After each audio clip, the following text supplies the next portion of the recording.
வணக்கம் and welcome to the show interesting info. May 22 இன்னைக்கு world கோத் டே அப்படின்னு சொல்லிட்டு ஒரு டேங்க.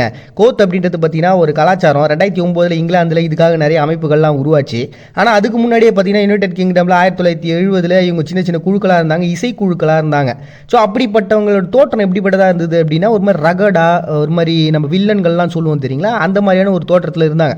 அவங்களுக்கு தான் பார்த்தீங்கன்னா கோத் அப்படின்னு சொல்லிட்டு பேர் வச்சுருந்தாங்க. பட் ஆனால் இதில் நிறைய பிரச்சனைகள்லாம் அவங்க எதிர்கொண்டாங்க. அதுலேயும் குறிப்பிட்டு சொல்லணும் அப்படின்னு பார்த்தீங்கன்னா சோஃபி லான்காஸ் அப்படின்ற ஒரு பர்சன், 20 வயசு பெண்மணி, இவங்க அவங்களுடைய கணவரால் கொல்லப்பட்டாங்க. எதுக்காக அப்படின்னா இந்த கோத் இனத்தினுடைய அந்த ட்ரெஸ்ஸஸ்லாம் இவங்களும் போட்டுருந்ததுனால பார்க்குறதுக்கு அகோரமாக இருக்குது. பட் ஆனால் உண்மை என்ன அப்படின்னா அவங்க எதுக்காகனா நீங்கள் உள்ளுக்குள்ளே ஒரு மாதிரி கெட்டவனாக இருக்கிறீங்க, ஆனால் வெளியில் நல்லவங்க மாதிரி நச்சுனுக்கிறீங்க. நாங்கள் என்னடானா வெளியில் கெட்டவங்களா தோற்றத்தில் இருக்கிறோம், பட் ஆனால் உள்ளுக்குள்ளே உண்மையாகவே ரொம்ப நல்லவங்க அப்படின்றத காட்டுறதுக்கு தான் இந்த ட்ரெஸ்லாம். ஆனால் நீங்கள் அதை தப்பாக பார்க்குறீங்களா அப்படின்னு சொல்லிட்டு அதுக்கு எதிர்ப்பு தெரிவிக்கணும்னு சொல்லிட்டு நிறைய இசை கச்சேரிகள்லாம் நடத்தினே இருந்தாங்க. ஒரு கட்டத்தில் இதுக்காக ஒரு டே உருவாகலாம் சொல்லிட்டு ஒரு நிகழ்ச்சி, பெரிய பிரம்மாண்டமான ஒரு நிகழ்ச்சி நடந்தது அவங்க நாட்டில். ஸோ அந்த நாளில் பார்த்தீங்கன்னா கோத் இனத்துக்காக ஒரு டே உருவாகலாம்னு சொல்லிட்டு உருவாக்கப்பட்ட ஒரு தினமாக மாறிடுச்சு. ஸோ இன்றைக்கி பார்த்தீங்கன்னா ஒரு மாதிரி ரகடான ட்ரெஸ்ஸஸ்லாம் போட்டுக்கிட்டு அவங்களுடைய அந்த கலாச்சாரம், புதுசாக உருவான அந்த கலாச்சாரத்தை கொண்டாடுறனால தான் பார்த்தீங்கன்னா வேர்ல்டு கோத் டே அப்படின்னு சொல்லிட்டு ஒரு டே வந்து செலிப்ரேட் பண்ணுறாங்க மே 22. நெக்ஸ்ட் டே புத்தாவுடைய பர்த்டேவை இன்றைக்கி வந்து பங்களாதேஷ், கம்போடியா, மலேசியா, தாய்லாந்து சொல்லி ஏகப்பட்ட நாடுகள் பயங்கர செலிப்ரேஷன் போயினுக்குதுங்க. சரி, இப்படி ஏன் ஒவ்வொரு நாட்டிலையும் ஒவ்வொரு டேட்டில் ஒவ்வொரு மாதத்துலேயும் மாத அளவுக்கு டிஃப்ரெண்ட் இருக்குது, அப்படி ஏன் இப்படி மாற்றங்கள் வருதுன்னு பார்த்தீங்கன்னா இவர் இருந்ததாக சொல்லப்படுறது கிமு 6ஆம் நூற்றாண்டுலேயே. ஸோ அதுக்கப்புறமா கேலண்டரில் ஏற்பட்ட மாறுபாடுகள்னால ஒவ்வொரு பகுதிகளில் இந்த மாதிரி டேட் மாறி இருக்கலாம் அப்படின்னு சொல்லிட்டு ஒரு கூற்று வைக்கிறாங்க. சரி, நம்ம இத்தனை நாள் பார்த்துருக்கோம் புத்தரை பற்றி, இன்றைக்கும் மறுபடியும் ஒரு ஷார்ட்டாக புத்தர்னா யார் அப்படின்ற விஷயம் சொல்லி ஒரு பணக்கார குடும்பத்தை சார்ந்தவர் தன்னுடைய உதவியாளரோட வெளில வந்து இந்த சமயத்தில் பார்த்தீங்கன்னா ஒரு வயசான பாட்டி, ஒரு நோயாளி, அழுகிய பிணத்தையும், ஒரு முனிவர், இந்த மாதிரி 4 விஷயங்கள் அவர் பார்க்குறாரு. அது ஒரு லைஃப்பில் ஒரு பயங்கர மாற்றத்தை ஏற்படுது. அடப்போப்பா என்னடா இது வாழ்க்கை அப்படின்ட்டு. அதுக்கப்புறம் சில நாட்கள் கழிய அதுக்கப்புறம் இந்த போதி மரத்துக்கு கீழே அவர் உட்காந்து ஒரு அமைதியாக, இந்த உலகன்றது பார்த்திங்கன்னா நம்ம ஒரு பிறவி சுழற்சியில் மாட்டினுக்கிறோம். இப்போ நம்ம செத்து போயிட்டு நினைக்கிறோம், பட் ஆனால் சாகலை, வேறு ஒரு பரிணாமத்தில் வேறு ஒருத்தர் நம்ம இருக்கிறோம். ஸோ இந்த விஷயங்கள்லாம் தொடர்ந்து நடந்துகிட்டே இருக்கிறதுனால தான் நமக்கு இந்த கவலை, கஷ்டம் இது எல்லாமே நடக்குது. இதுலேருந்து நம்ம வெளில வரணும்னா என்ன பண்ணணும் அப்படின்றத தன்னுடைய சீடர்களுக்கு அவர் சொல்லிட்டு போனார். ஸோ அப்படி சொன்ன விஷயங்களை பயங்கர இம்ப்ரெஸ் ஆகி இந்த கான்செப்ட் நல்லா இருக்குதுன்னு சொல்லிட்டு ஃபாலோ பண்ண ஆரம்பிச்சவங்க தான் பார்த்தீங்கன்னா இன்றைக்கி இந்த மாதிரி டேட்லாம் வந்து செலிப்ரேட் பண்ணுறாங்க. இன்னொரு விஷயம் என்னன்னு பார்த்தீங்கன்னா இவர் வேர்ல்டு வைடு பல பகுதியில் வந்து ட்ராவல் பண்ண ஒரு துறவியாக இருக்கிறார். அதனால தான் பார்த்தீங்கன்னா இதுக்கு ரொம்ப இம்பார்ட்டண்டான ஒரு விஷயம் பார்த்தீங்கன்னா குரானில் சூரா 95:1 வரக்கூடிய தல் அல் கிஃபி அப்படின்னு சொல்லிட்டு ஒரு பர்சன் இருக்காங்க. அவங்களோட இவர் வந்து சம்மந்தப்படுத்தி பேசுகிறாங்க.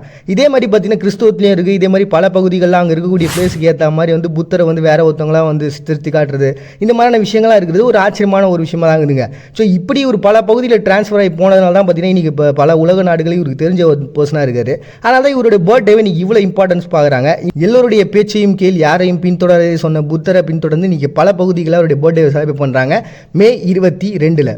நெக்ஸ்ட் இன்றைக்கி மலேசியாவில் ஹரிஹுல் பஹாங் அப்படின்ற ஒரு பர்சனுடைய இறப்பை வந்து இன்றைக்கி அனுசரிக்கிறாங்கப்பா. மலேசியாவை பொறுத்த வரைக்கும் பார்த்தீங்கன்னா ஒரு கூட்டாட்சி பிரதேசம் தானே. அதனால் அங்கே இருக்கக்கூடிய ராஜாக்களுக்கு பின்புலனாக இருக்கக்கூடிய ஒவ்வொரு கேங்கை சார்ந்தவங்க ஒரு ராஜாவை வந்து பயங்கரமாக ஃபாலோ பண்ணுவாங்க. ஸோ அவங்களுக்கும் தனியாக வந்து ஒரு விடுமுறைகள் அப்படின்றது அவங்க மாநிலத்துக்கு வாரியாகவே வந்து பிரித்து விட்டுருப்பாங்கப்பா. அப்படிப்பட்ட ஒரு பர்சனுடைய ஹரிஹுல் பஹாங் அப்படின்ற ஒருத்தருடைய மறைவை வந்து பார்த்தீங்கன்னா இன்றைக்கி அனுசரிக்கிறாங்க மலேசியா மே 22.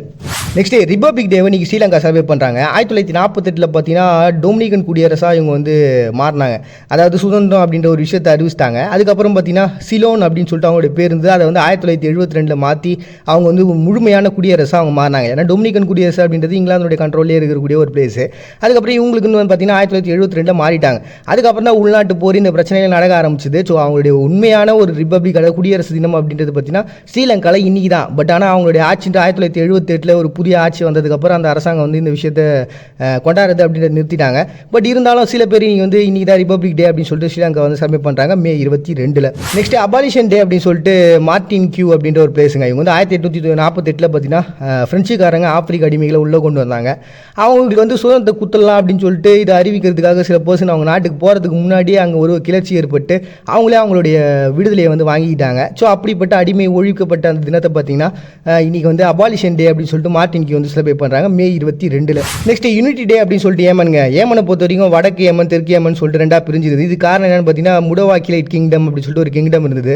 ஒரு 8 வருஷம் ஒரு சதி புரட்சிக்கு அப்புறம் அரபு குடியரசுன்றது மாற்றப்பட்டுச்சு. இப்படி உள்நாட்டு போர் அப்படின்னு சொல்லி ஏகப்பட்ட பிரச்சனைகள், பிரிவினைகள்லாம் இருக்க 1990 என்ன பண்ணாங்க அப்படின்னா இவங்க 2 பேருமே ஒன்றா சேர்ந்துடலாம் அப்படின்னு சொல்லிட்டு சேர்ந்த நாள்.